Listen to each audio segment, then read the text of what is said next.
This is the Track and Field Report. The IAAF Diamond League season kicked off big time in Doha as Justin Gatlin, Jasmine Stowers, and Mo Farrah start in the season opener. Asafa Powell is back as he returns to the world scene big time to remind American Ryan Bailey of the power of Jamaican sprinting in the Jamaica International Invitational in Kingston, Jamaica. Manchester, England is host city for 2 days of stellar athletics with the Great City Games in the city centre and the Great Manchester Run 10K featuring Stephen Sambu versus Wilson Kipsand. The Seiko Golden Grand Prix in Kanagawa, Japan is on file as high jump master Bogdan Bondarenko excites the fans with another record-breaking attempt, while Russian star jumper Darla Klischina takes on American sprinter jumping sensation Tianna Bartow in the long jump. All this and more on Track and Field Report.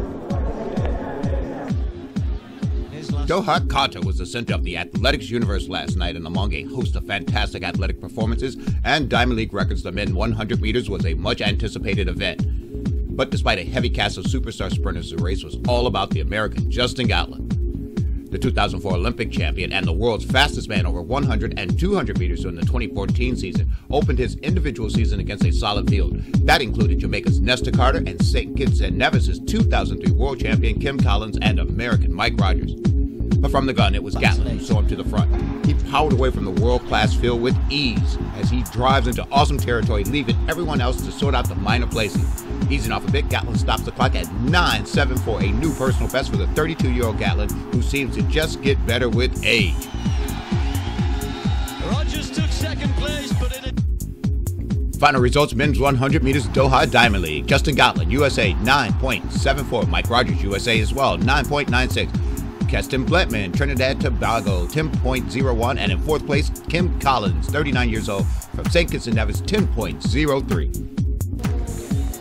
The men's triple jump was slated to be good, but it wasn't good. It was amazing, as it was the scene of an astonishing series of jumps that saw Pedro Pablo Pichardo pop this massive 18.06 effort, which turned out to be historic, as it was not only a personal best, but also a meeting record, a Diamond League record, and the third longest jump of all time. Take another look. Case closed. Two ways of responding. But not exactly, as American and Olympic champion Christian Taylor had one more thing to say, as he launches himself into long jump history with this amazing 18.04 leap. But it wasn't good enough for the win, as that leap, although the fourth longest of all time, didn't win. It was still historic, as it was the first time two men ever jumped over 18 meters in the same competition, and it was the longest winning non-jump of all time. Look at this second phase. Absolutely monstrous, and that's a cracking one. Final results: Pedro Pablo Pichardo, Cuba, 18.06, third longest jump of all time.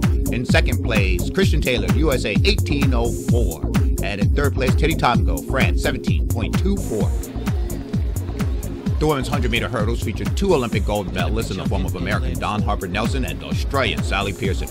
But the anticipated matchup was not those two, but the question of how would the superstar newcomer Jasmine Stowers, who thus far has the top of the pops performance of the season, fare in her debut Diamond League meeting. At the start it was Pearson who was out great, but it was Stowers who smoothly gained the lead. Pearson tried in vain, and Stowers jetted away to pop this amazing 12.35, yes, 12.35, a new Diamond League record, meet record, and seventh fastest time ever. No need to look at the replay unless you need to sort out the lesser places, as the USA Sharika Nevis takes second, and Britain's Tiffany Porter takes third from lane 1. Final results: +9 win, Jasmine Stowers, new meet record 12.35. Sharika Nevis, USA, second at 12.54. And American, now British, Tiffany Porter in third, 12.65. The women's 200 meters was a featured Diamond League event with an array of considerable talent. But after 100 meters, there was no one else to focus on but Allyson Felix. Felix was absolutely awesome as she smoked the final meters, equaling the heated atmospheric conditions. As Felix breaks the tape, she smashes the meet and Diamond League record as she underlines her early season form with this amazing 21.98, putting her indelible stamp on the event and reminding us of the fantastic superstar she is. Final results: 200 meters women's, Allyson Felix, USA, 21.98, meet and Diamond League record. Ariel Muhere, 22.29. And Antonique Strahan from Bahamas, 22.69. Down the back straight. Other notable events in Doha were the women's 400 meters as Olympic champion Sanya Richards-Ross, fresh from her world-leading 49.95 second performance in Kingston last Saturday, was revisiting the challenge of taking on world indoor champion Francine McCrory, who lost to Richards-Ross in that spectacular race in Jamaica. However, in the final stretch tonight, it was McCrory who had the command, and she did not surrender her position, scoring the Diamond League win in 50.21, with Richards-Ross running 50.79 in second. But perhaps the biggest upset of the evening belonged to the Ethiopian Hagos Gerpawat, who showed Mo Farrah, the king of the last lap, how much speed he can dial up as he held off a late surge from Britain's double world, double Olympic, and double European champion in the 5 and 10,000 meters. As Farrah failed to respond to the Ethiopians' final challenge, Gerpawat finished in a world-leading 7:38.08, as Farrah was in the unfamiliar position of placing second in a respectable time of 7:38.22.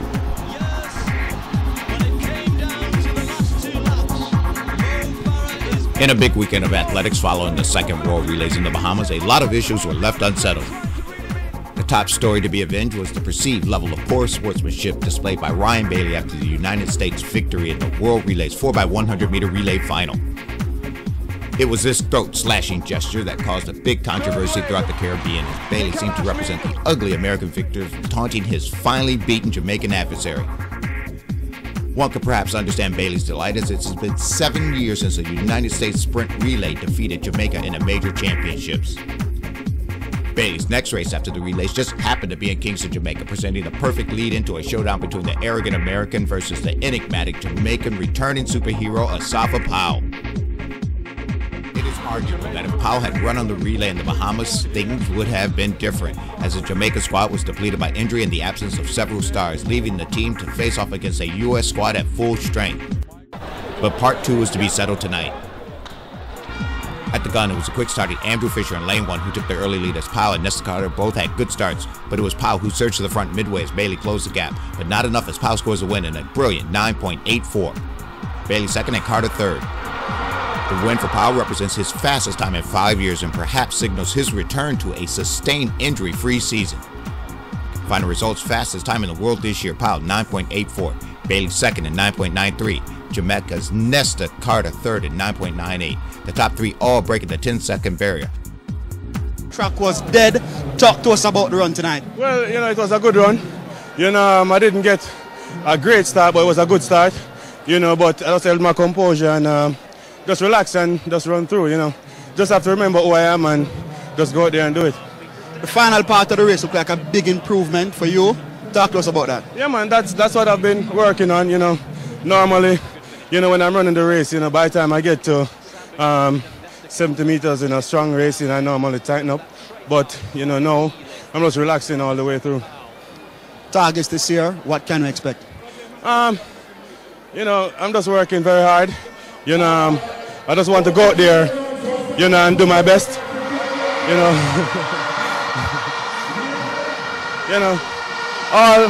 All these athletes, in the top 10, they managed to do their best in a finals, Olympics or World Championship. I've never run my best in a final, so that's my goal, to just make sure I run my best. And if my best is not good enough to beat the field, at least I did my best. All right, good luck. Yeah, man, thanks. Listen to this. Totally they got a boy again. Ryan Bailey, the crowd gave it to you. Are you trying to build a hype heading into the World Championships? No, not at all. I mean, if they're going to boo, I'm going to encourage it. I can't get mad at them for it. They're only supporting their hero, so, it was cool. But I had a great time. Still loved it. The time for you, 9:93, Asafa 9:84. Talk to us about the execution and the time you got. First, I had a terrible start, which I usually do, and that's my worst part of the race. But I finished really well, came back strong, and just got to go back to the drawing board and work on my start a little bit more. All right, good luck, man. All right, thank you. In the women's long sprint with 400 meters, Sanya Richards also announced she was back from injury with this dominant performance in the women's 400 meters. Richards, who has been suffering from a toe injury for more than a year, found a flash of form from the past as she took apart a superstar field of Francine McCrory, Christine Uhuru, and Noveline Williams-Mills in the last 100 meters to secure the first sub-50-second mark of the year, giving her a huge confidence boost as she scores this 49.95, taking her to the top of the charts. Final results: Richards-Ross 49.95, world leading time. McCrory second, 50.73. McPherson, Jamaica third, 50.98, and Uhuru, Great Britain fifth in 51.48. The women's half-lap race saw the return of hometown heroes Shelley and Fraser-Price. But unlike Richards-Ross and Asafa Powell, who reclaimed former glory, Fraser-Price would have trouble ascending to the top again as she ran into the speedy Shawnee Miller of the Bahamas and 2014 fastest woman Tori Bowie. But it was a 2010 World Junior 400-meter champion Miller who would make way. Miller surged from behind to catch a struggling Fraser-Price and Bowie. Miller speeded to a quick 22.14 to claim the win, a Bahamian national record, the world's fastest time, and a personal best by more than 0.3 of a second faster than her previous PB. Final results: Miller 22.14, world's fastest time American. Tori Bowie second, 22.29, and Fraser-Price third in a fast 22.37. Shelley, and it's not often that we see you lose a race here inside the stadium, but 22.37 is the season's best. Just tell me about the strategy you went into this evening's race with. Well, first of all, for me today, it's a blessing. Last time I ran 22.9. which was a couple weeks ago, and this 200 was to execute, not how I executed the last one, because I ran the corner a little bit too hard in the first one. So I did, come out a little bit slower than normal, and then to try to come off the corner, as hard as possible. But thank God I finished healthy. I'm excited, I may not, I didn't win, but at the same time I'm really happy for the time, because last year this time I wasn't running 22.3 at this time, so I'm really excited. So then based off this evening's race, you go back and work on what, the last 30-40 meters? You work on everything, for me, especially when it comes to the 200, and considering the fact that I'm not sure I'm doing it at the World Championship this year. So I'm just taking it in a race at a time. I'll be running my first 100 next week, so I'm looking forward to that. And it's working on everything, It's going to be a competitive year, and I'm just looking forward to it. The race went okay. My start wasn't good at all, but my home stretch, I came away pretty good, pretty quickly.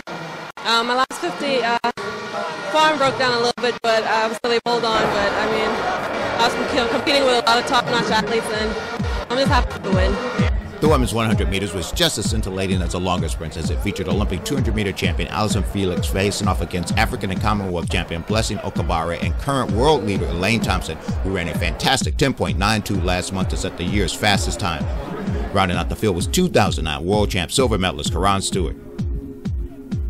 In lane 1, Natasha Morrison gets out great, but Allyson Felix in lane 2 starts to run her down, but coming up the middle in lane 5 is Elaine Thompson, and she sweeps past Blessing, who responds to pass Felix, but not enough to catch Thompson, as the Bahamian cracks the tape in a sensational 10.97, regulated in the Nigerian and American to second and third place. Okabare in second in 11.05, and Felix third in 11.09. Leaving warm Kingston for frigid Manchester, England for the Manchester City Games as a specially built track at the city centre is the focus of an unusual set of sprint distances. The women's 150 meters saw the first interesting matchup of the day as emerging Dutch superstar Daphne Skippers faced current world youth champion Dinah Asher-Smith on home territory. At the gun, Skippers got up good, but the young 19-year-old Smith looked absolutely flawless as she outclassed and outran the shell-shocked Skippers in the final meters to record a time of 16.82 and her first victory against a flying Dutchwoman. Although Smith put up perhaps the performance of the meet, the star of the meet, whom thousands of excited fans lined the streets of Deansgate and Albert Square to see, was Jessica Ennis-Hill in her first competitive appearance in almost 2 years.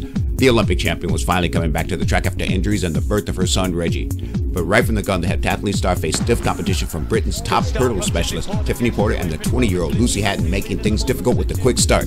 But Porter takes control midway and maintains a decisive win with a classy 12.86 in difficult conditions.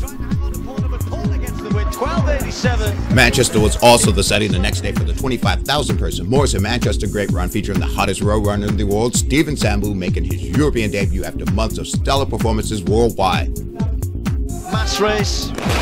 Sambu, a fixture on the North American road scene, was facing former marathon world record holder Wilson Kipsand and current 10K record holder Leonard Coleman. To add to the mix was Stephen Makoko, who has been showing a great form recently after setting a 5,000-meter South Africa national record last month. The pace was quick from the start, with the lead group passing through the first kilometer in 2 minutes 41 seconds and the second kilometer in 2 minutes 43. As they passed the 5 kilometer in 13:51, it seemed as though a sub-28-minute 10K was not going to happen considering the blustery conditions. But Sambu put all that aside and shifted the motor into a higher gear. Mokoka, who finished third last year behind Kipsand, was able to stay with Sambu as Koman and Kipsand fell behind. But Mokoka would soon feel the heat of Sambu as he finally surrendered the lead permanently to the Kenyan, courtesy of back-to-back kilometer splits of 2:38 and 2:41.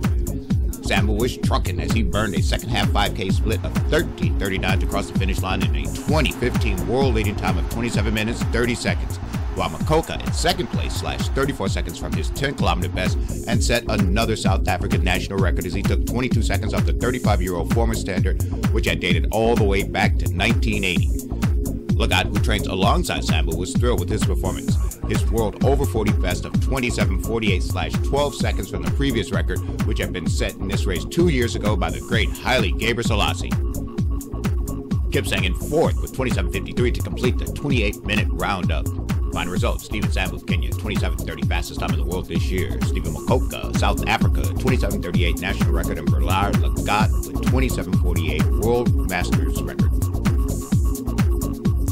On the ladies' side, it was Betsy Sanya of Kenya, who was the fastest 10-kilometer runner in the world last year. She took control of the race early and never looked back. She crossed the finish line at Deansgate in 31:49 as Great Britain's Emma Steele chased on gallantly to place second, 6 seconds behind in 31:56. At the Kiplagat was third in 31:57. Meanwhile, 2012 Olympic champion Tika Galena continued in her struggle to regain form, placing in 8th in 33:12. Final results: Great Manchester around Betty Saini of Kenya, 31:49. Gemma Steele, Great Britain, 31:55. And Edna Kiplagat of Kenya, 31:57. The IAAF Challenge Seiko Golden Grand Prix meeting in Kanagawa, Japan was a bit overlooked this week despite a mix-up of notable performances and early season matchups. Russian defending champion and 2013 European champion Darla Klischina is in great early season form as she offered up this substantial leap of 6.66 meters to take the lead from American Tianna Bartow. However, Bartow, who finished second to Klischina last year, was not looking to repeat the podium position this year as she bounded out to this nice game-changer effort of 6.69 meters to secure the lead and eventual first place. Klischina attempted 2 more jumps as Bartow passed her next 2 attempts to focus on preparation for the 100 meters, in which she is also defending champion.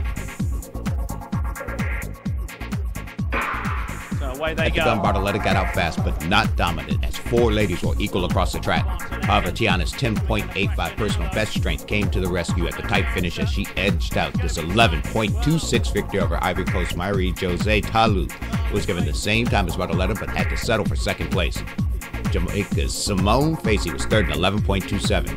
But Facey, a world champion relay sprinter in 2009, would sport a little double of her own, and she would come back later in the 200 meters to speed a sporty 22.65 to take the victory. But the big star of the event was high jumper Bogdan Bondarenko. The Ukrainian is usually a crowd favorite around the world, and tonight was not an exception. The Ukrainian showman won the competition on his second attempt at 2.37 and then had the bar moved up to a world-leading and meet record 2.41. The enthusiastic crowd enjoyed the show as the 2013 world champion missed the record attempt. The meeting also marked the opening event of the women's IAAF Hammer Throw Challenge, with Slovakia's Martina Harsanova capturing the title in dramatic fashion with a final throw of 74.27 meters. Harsanova was in third place going into the final round when she uncorked this impressive world-leading throw. 3.68 meters. China's Wing Zhang threw 73.68 meters on her last attempt to edge Canada's Sultana Frizzell by 2 centimeters for second place. The men's javelin also saw some good distances, with the Czech Republic's Jakub Wadlik putting together a winning throw and a big personal best of 85.13 meters. Okay, that's all for now from Track and Field Report.